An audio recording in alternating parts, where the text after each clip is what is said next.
today, Dear Martin by Nick Stone. We're like kind of obsessed with her. We'll tell you why we're obsessed at the end. But anyway. Okay, so the reason, so David read this book first, and then I decided to read it after being jealous because David normally explains all of his books to me and comes and gives me like these deep book reviews. And so he told me he really liked this book, but he didn't tell me he really liked this book. So we go to a book signing for Clean Getaway, and we walk up after and meet Nick Stone.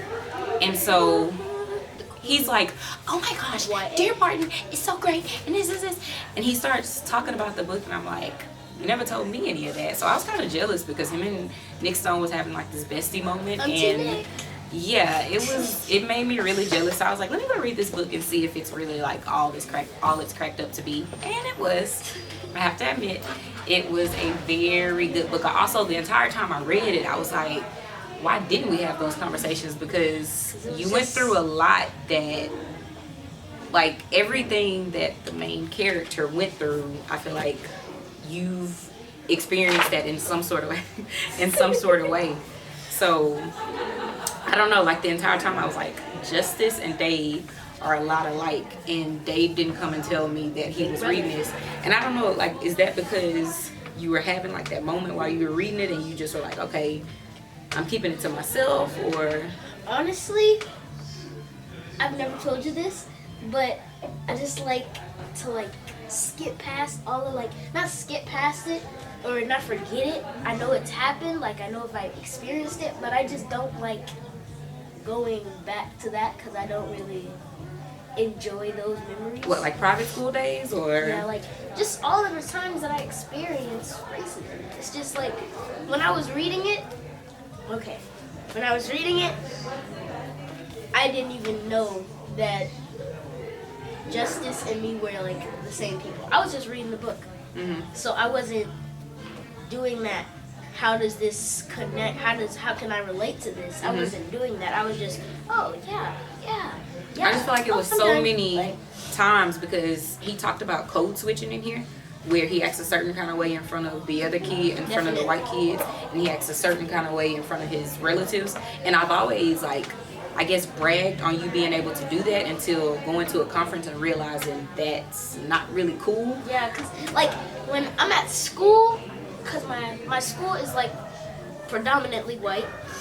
Like people say it's all diverse and really diverse and stuff, but no, it's really a white school with white teachers. And so when I'm around them, I don't know what it is. I just feel like I have something to prove to them. I'm not this type of person who is just like the normal kids who don't do their work and stuff.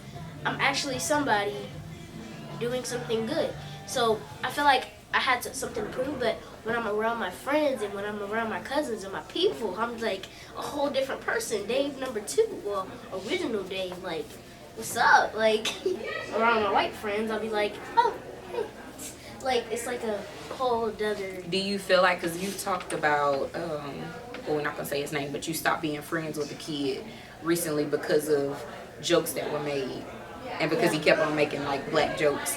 And to hear that he experienced that, like, I didn't grow up experiencing that. I didn't experience any type of racism until, like, I was, like, 20-something. I experienced it at private school with you. So I experienced, like, going into the school and then the parents not speaking to me or talking to me and just feeling like, okay, when I'm at private school with Dave, like, let me make sure I don't call him his nickname, or let me make sure that I say his name well, and make sure I don't do certain things because I don't want them to feel like, oh, okay, look at what she's doing, or I have to make sure that I put certain things in your lunch because I didn't want to, like, oh, if I wrapped his lunch up in something, or if I gave him something that think that's ghetto or something like that. So I experienced it there. Also experienced, like, okay, the way we joke or something, they kind of look at me like, oh my gosh, like, what is that? So, and then I experienced it at work to the point where, like, lawsuit, like, it was like every day there was something racist being said. Am I wrong for choosing white friends? So, no, I don't think I've ever had a problem with at private school. It's like, yeah, whenever I mentioned, not like I never knew those looks, but I know them now. But whenever I like used to say, oh yeah, me playing. And then you kind of like, oh yeah. And then you kind of have like a little. Well, almost everybody was white, so I really didn't care about the friends. I would associate the way their parents treated me to the kid, which was wrong to begin with. So, oh God. So we used to have, so me and Daddy would come into birthday parties. Someone would speak to you. So like a parent would speak to you, guide you where you were supposed to go, and kind of look at us like, oh, okay, don't know where y'all are sitting. Not take us over to where the parents were or thank y'all for coming or anything. It was like, oh, thanks. Okay. So that was one thing. There were groups of parents that hung out with each other. I was never invited to any of those groups. I've had parents come and tell me, or sometimes you may not remember something, but sometimes you told me like, oh, so-and-so's mom said they couldn't play with me or something like that. And it was like, oh man.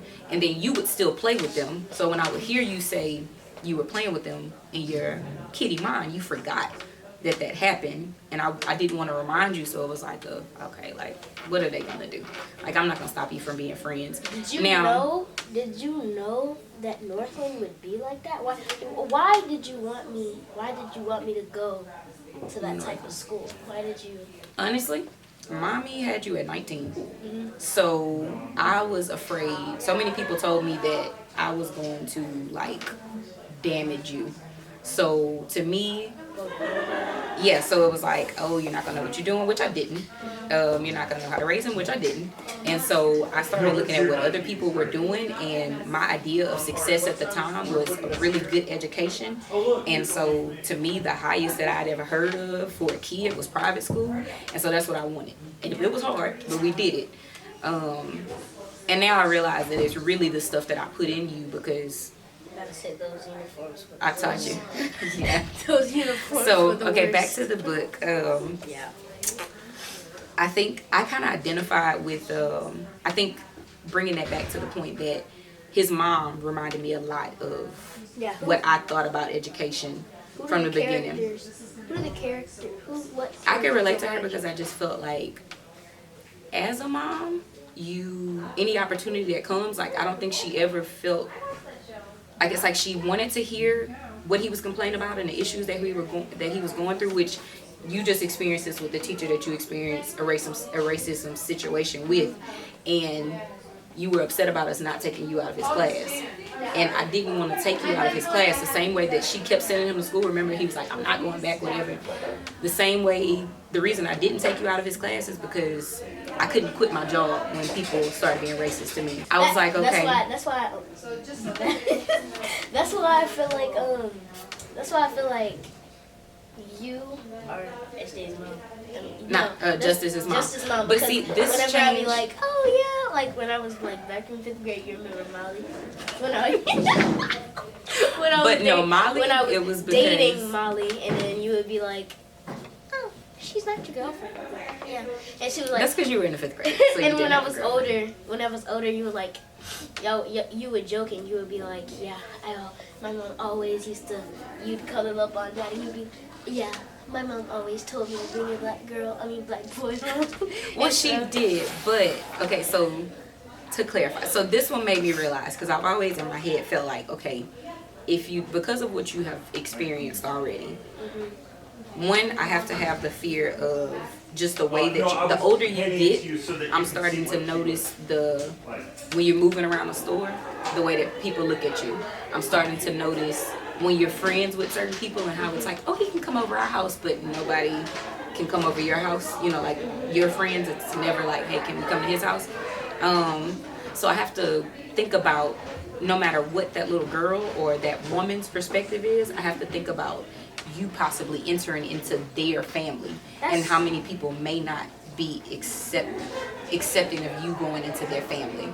So, but I think, so this book, I feel like recommendations wise, like I feel like everybody should read this book. Everyone.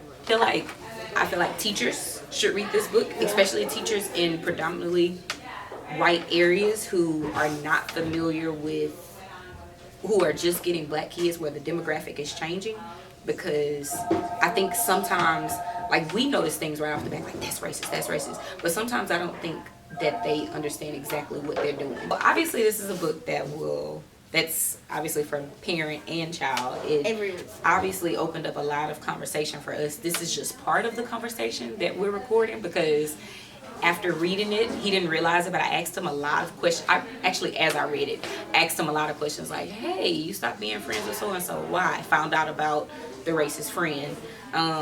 We also had a situation at school where a teacher said some things, and I feel like while I read the book, it guided me in that conversation because I didn't go up to school and you were part of the meeting. I handled it very professionally, and I knew exactly how to make the conversation more of a conversation that was built upon learning rather than pointing a finger, because that wouldn't have been helpful for the teacher or Dabron. So obviously a lot of good conversations came out of this. Just the book. And the way it's written, I honestly, when I first started reading, I was like, oh my gosh, what did he read? Because he's at the party and the girls and how they're talking. I was like, oh my gosh, that's scary. But then after I got into it, and I always tell him, if the message, so like we're pretty censored, but like if the message is greater than a few curse words or something like that, because there are a few curse words as teenagers. Like the Hate You Give movie. Yeah, like the Hate You Give. If the message is bigger than a couple of curse words, I prefer him to get the entire message, and I feel like he walked away with more than, ooh, there was a curse word. So make sure you get Dear Martin, no matter who you are, white, black. It's for everybody. Everybody. Like, okay. So, okay. Rooted readers. Yes. Oh, no, we have another we part. have a surprise. So, we have a surprise. We walked into the bookstore. Yes. And we were bragging about Nick Stone. Yeah, we met her. And so as we're bragging, the manager does some bragging of his own, pulls out this cool little table where Nick Stone has signed the table. And we're like, oh yeah, we want to review books and we want to do this. She's like, and so he's like, okay, and I'm kind of pushing like, okay, do you have any advanced copies that we could possibly read? He was like, what type do you like to read? See. And so he was like, yeah, I'm trying to copy you, but so he was like, what type of book do you like? So I was like, Stone, Jason Biddle. So he was like, so I was just telling him everything that I liked. So he went back, and so I ran to this car to get the camera, all the camera gear stuff. I ran back. He had a stack of books in his hand, right? And so he looked at, Mom said, oh, he's gonna flip. So he said, turn around. Show how he was holding the books and how he waited.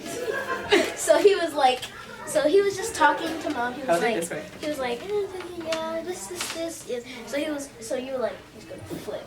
So he started showing I like books. interrupted his conversation. Yeah. So sorry, Mr. Manager, a little bookshop. Yeah. Stories. So he said, show this book, Goodbye, Mr. Terrupt. Coming soon. We'll still. Coming soon, October 2020. He gave me, okay. So we will be reviewing this one. Okay. Is that? No, you're just gonna have to edit that out. So he gave me the Gilded Ones by Nami Forma. Now, the one, the only.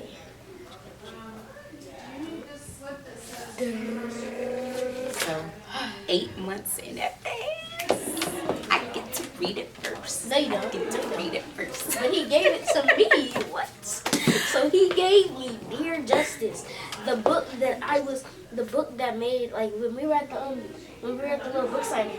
She said, yeah, I'm gonna be writing Dear Justice, where Quan is writing to Justice. And then as soon as she said that, he was like, and I was like, I can't wait to read. And I'm just like rocking in my chair, like back and forth, like, what am I gonna do? So then she came out with the cover, and I was like, oh my gosh, it's so good. And now I'm holding it in my hands. I think 8 months. Somebody help me. 8 months ahead of time. So I'm coming soon before y'all even get to read it. But yeah, so I'm going to put all the stuff up and start reading it probably. But yeah, so thanks for watching the Rooted Readers, and this is the Rooted Readers signing off.